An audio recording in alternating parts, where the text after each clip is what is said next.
Les amis, bonjour, j'espère que vous allez bien et que tout se passe pour le mieux pour vous aujourd'hui. Une petite vidéo dans laquelle on répond à de l'actualité footballistique. Bon, alors, penses-tu actuellement que le Barça est meilleur que le PSG s'il devait s'affronter maintenant? Donc forcément, en Ligue des Champions, le Barça n'est plus en Ligue des Champions. Paris n'est pas dans une belle forme. Maintenant, dans un match Barcelone-PSG, bien sûr que si on regarde le présent, on se dit que Barcelone défensivement est meilleur, on se dit que Barcelone est rodé, Barcelone va mieux, Barcelone est en meilleure forme, Barcelone actuellement est en train de montrer. Mais comme je vous dis, le visage européen n'est pas le visage du championnat et on ne peut pas savoir directement qui ferait quoi. Même si sur le coup, on est en train de se dire forcément, oui, je pense que Barça est en meilleure forme, et meilleur et plus équilibré.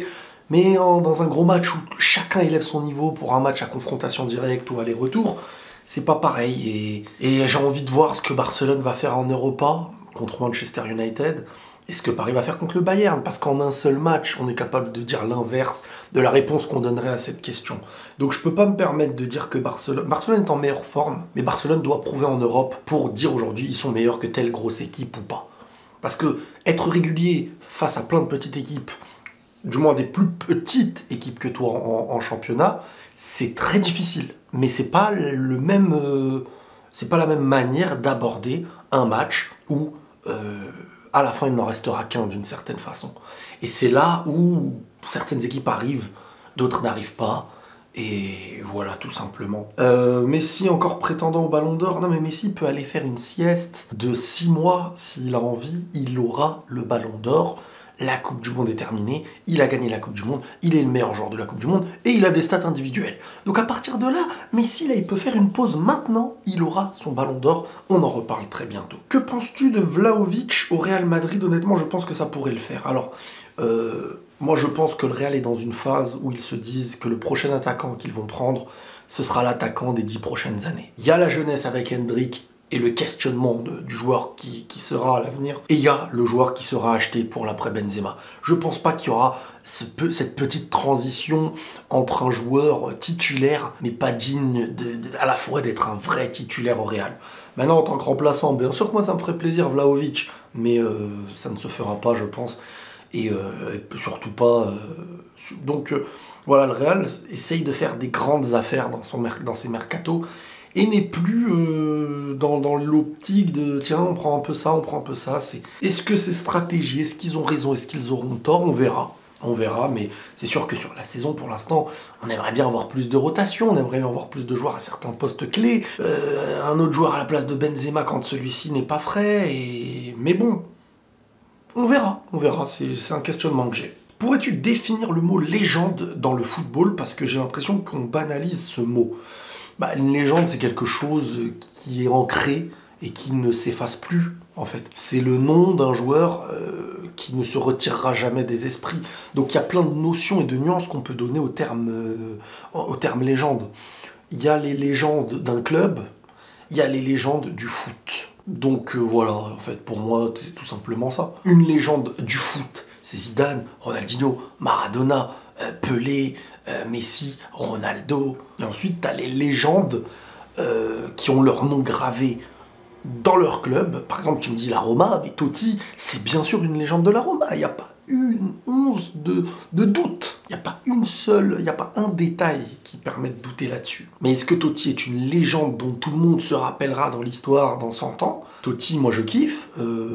Tous les mecs qui ont connu la période de Totti, Del Piero, ils vont dire que oui. Mais ils ne sont quand même pas dans le statut d'un Pelé, Maradona, Zidane, Platini, R9 et compagnie. Donc voilà un petit peu ce que je veux dire. Moi j'ai le terme légende un peu très compliqué. Parce que quelque chose qui ne s'efface pas, aux yeux, à l'image d'un foot total et pas d'un seul club, ça demande beaucoup d'éléments, quoi. Neymar, 31 ans, 0 ballon d'or par rapport à ce qu'il a démontré.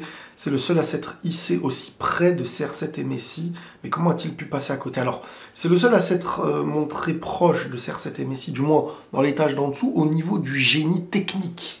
Au niveau du génie technique, pas au niveau de sa capacité à porter des trophées à lui tout seul, à vraiment tout basculer tout seul.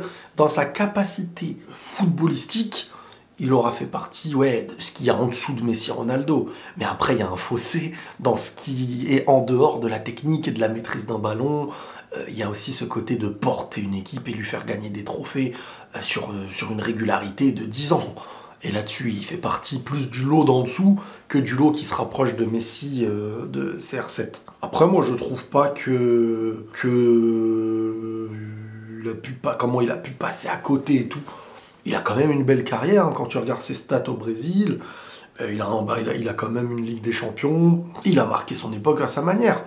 On pouvait s'attendre à plus, mais c'est peut-être aussi parce qu'on est tellement habitué à voir Messi Ronaldo maintenant qu'on banalise le reste. Il aura marqué aussi son époque. Si Pérez veut à tout prix créer et lancer la Super League, n'est-ce pas parce que le Real n'a plus autant les moyens financiers qu'avant et qu'il est en difficulté? Non, moi je pense qu'il est en train de réfléchir à comment concurrencer ceux qui à côté ont de l'argent de manière sans le gagner presque. Hein, ils ont de l'argent à l'infini, c'est des États, c'est pas pareil qu'un club qui génère, alors même le Real a généré à l'époque avec le roi des trucs et tout, mais je veux dire, il pense à son entreprise et il se dit de quelle manière on va générer de l'argent en comparaison à ce qui se fait à côté. Moi je pense qu'il a pas tort. Je vous jure, je pense qu'il a pas tort. Enfin, à sa place, on aurait tous pensé pareil. Côté, ils sont en train de déclasser financièrement. Et donc forcément, les joueurs, à un moment donné, quand tu vas proposer 50 millions de plus, les choix ils vont être vite faits. Les grands clubs se deviendront, et petit à petit, là je parle peut-être même pas sur notre génération, mais dans les générations d'après, forcément c'est les clubs qui auront de l'argent qui feront la diff. Même s'ils gagnent pas les trophées, ils auront les joueurs. À un moment donné, les joueurs feront que le niveau sera plus haut, et forcément ça va faire un déséquilibre. Donc Florentino Pérez réfléchit à comment. Alors déjà, il y a une stratégie qui a été mise en place avec de la jeunesse qui grandit et qui seront des joueurs qui valent très très cher. On l'a déjà vu maintenant avec Vinicius, Valverde et compagnie. Mais à un moment donné, ils ont envie d'encaisser pour concurrencer le truc. Et qui aura le monopole de ce qu'on appelle la Super League ou la future Ligue des Champions qui favorisera les grands. De toute manière, c'est comme ça. À un moment donné, ils veulent tous faire la même chose avec un nom différent et c'est tout ce qui différencie, c'est qui va s'approprier la compète. Pourquoi les fans du Real sont dans l'extrémisme dans leur réaction? Non, mais faut arrêter de dire ça. Par exemple, je sais que c'est un supporter du Barça qui dit ça. Et je veux dire, tous les supporters ont une part de gens extrémistes. Maintenant, il y en a qui le sont peut-être un peu plus que d'autres. Je n'ai pas le sentiment, franchement, hein, je vous le dis avec du recul, que ce soit les Madrilènes qui aient ce sentiment presque sectaire de fanatisme, même s'il en existe.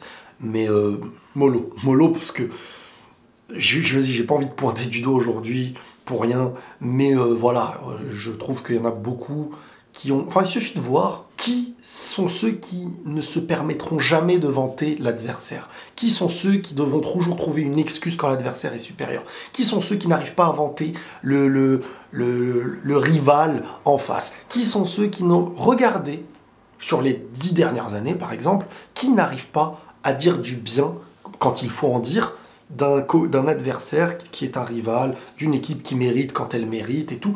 Et sur une majorité, regardez qui arrive et qui n'arrive pas, et vous verrez qui est plus fanatique que les autres. En fait, c'est comme ça, c'est même pas à moi de vous dire qui l'est le plus. Vinicius, certes, subit des grosses fautes tous les matchs, mais ne trouves-tu pas qu'il devrait se reconcentrer plus sur son foot que dans la provoque de ses adversaires qui le font clairement déjouer? Alors, donc, si vous estimez que Vinicius se fait déjouer parce qu'actuellement, il n'est pas dans sa meilleure forme, ça veut dire qu'à la fois, tous les joueurs du Real se font déjouer. Et ils se font tous déjouer parce qu'ils sont provocateurs? C'est pas vrai. Vinicius, au contraire, est celui qui prend le dessus. Regardez le nombre de... Enfin, regardez les statistiques de joueurs qui réussissent le plus leur dribble. Regardez, c'est Vinicius. Donc ça veut dire quoi? Qu'on doit mettre en avant sa provoque ou elle... Non, c'est pas le bon raisonnement, ça. Là, vous prenez un moment où l'équipe entière est en difficulté pour pointer du doigt une individualité qui est l'une des plus fortes actuellement, malgré tout, qui fait le plus de différences individuelles, pour dire que comme elle est moins en forme que d'habitude, c'est à cause de sa provocation, et ensuite de... C'est pas vrai. Vinicius, il a un caractère, il a une manière de faire, il a une manière de jouer. Ce qui est plus illégal, c'est les fautes qu'il subit, et pas la provoque qu'il fait, parce que ça existe à tous les postes, et c'est comme ça. Et forcément, lui, c'est un joueur qui a des vis-à-vis directs, donc il y a des duels techniques, 1 contre 1, il élimine et tout, donc forcément l'adversaire Vous croyez que l'adversaire va se taire? Non, l'adversaire va tout faire pour lui rentrer dans la tête, et lui va tout faire pour rentrer dans la tête de l'adversaire, et ça ne passe pas que par les pieds, c'est aussi par la bouche, c'est comme ça le football depuis toujours, même dans les plus petits matchs de foot, de banlieue, ou de division amateur. Voilà, les joueurs techniques qui se confrontent sur un côté à un adversaire, il y en a un qui veut rentrer dans la tête de l'autre, c'est toujours comme ça. Maintenant, Vinicius, c'est l'un des meilleurs déstabilisateurs au monde, et forcément, ça crée des dommages, ça crée des problèmes. Et maintenant, le problème, c'est le vrai problème, c'est qu'il n'est pas protégé. Le vrai problème, c'est pas que Vinicius s'embrouille avec les gens. Le vrai problème, c'est qu'il subit du racisme. Ça, c'est illégal. Le vrai problème, c'est qu'il se fait tamponner comme jamais, et l'arbitre attend 5 fois pour qu'il y ait un carton jaune. Ça, c'est un problème qui n'est pas dans la norme. Maintenant, qu'ils se taquinent l'un et l'autre, ça t'a le droit. Donc, faut pas pointer les mauvaises choses du doigt, faut aller dans l'ordre. Maintenant, est-ce qu'il faut, il faut pas, ça c'est un autre débat. Que penses-tu de Valverde dans l'entrejeu? Passer de Modric à Valverde dans le cœur du jeu, c'est quand même un grand écart techniquement, à la limite. Le meilleur poste de Valverde est dans le couloir quand il arrive lancé. Moi, je vous ai... De toute manière, les gars, vous faites trop une fixette sur le présent pour imaginer le futur. Ça, je vous l'ai dit l'année dernière, je vous l'ai dit l'année d'avant. Les gens pensent que dans 5 ans, le Real, ça va être tous les joueurs actuels, mais un peu plus âgés. Il y en a peut-être un seul dans le lot qui arrivera à s'en sortir. Peut-être que Camavinga, ça y est, sera un arrière-gauche, j'en sais rien. Peut-être qu'il ne restera que Tchouaméni de tous les jeunes du milieu avec des nouvelles recrues du futur. Pensez quand même pas que le Real va se construire un milieu Tchouaméni, Valverde et que des mecs qui n'ont pas une grosse palette technique. Bien sûr que non. Il va y avoir des recrues encore à l'avenir et des joueurs qui s'instaureront comme des petits génies maestros du milieu de terrain. Moi, je ne vois pas un futur milieu Camavinga, Valverde et Tchouaméni. Pour moi, c'est impossible que ça ait lieu. C'est de la jeunesse, et bien sûr, c'est de la jeunesse, mais il faudra voir où chacun ira. Valverde, pour l'instant, bon, actuellement, il n'est pas dans sa meilleure forme, donc c'est très dur d'en parler au présent. Et là, quand on parle des joueurs, regardez les questions qu'on me pose. Vinicius, comme si c'était ça y est, la crisouille. Valverde, bon, il y a une phase où ils sont tous pas en forme. Malgré qu'ils sont tous pas en forme, il y a quand même des mecs qui ressortent du lot. Donc, pour l'instant, on peut pas parler de l'avenir ou de la succession d'un Modric. Le Real, pour avoir la... En plus, le Real, c'est pas... Le foot, c'est pas... On remplace Ronaldo par un joueur comme Ronaldo, on remplace Modric par un joueur... Non, quel sera l'équilibre d'un Real de demain? Un football de contre-attaque, un football de possession, un football physique, on verra. Ce sera basé en fonction des joueurs qui viendront, de ceux qui grandiront, de ceux qui s'instaureront en titulaire. Est-ce que la présence de micros, comme dans les sports américains, permettant à l'arbitre d'expliquer les décisions prises à tous les spectateurs et téléspectateurs serait une solution pour limiter certains doutes sur les décisions arbitrales? C'est complexe. On a tous envie de ça. Moi, le premier, toujours envie de savoir pourquoi.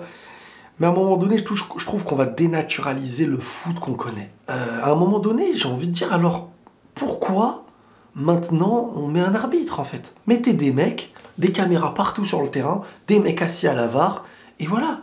T'appuies sur un bouton, ça siffle sur le terrain, et voilà, quoi. Parce que tout devient calculé, on veut tout suranalyser à un moment donné aussi. Il faut laisser les mecs sur le terrain avec le droit à l'erreur aux arbitres. C'est triste, c'est énervant, c'est frustrant. Il y a une VAR, il y a l'arbitre. Maintenant, on est d'accord, on n'est pas d'accord. Ça fait des débats, des fois, ça nous saoule.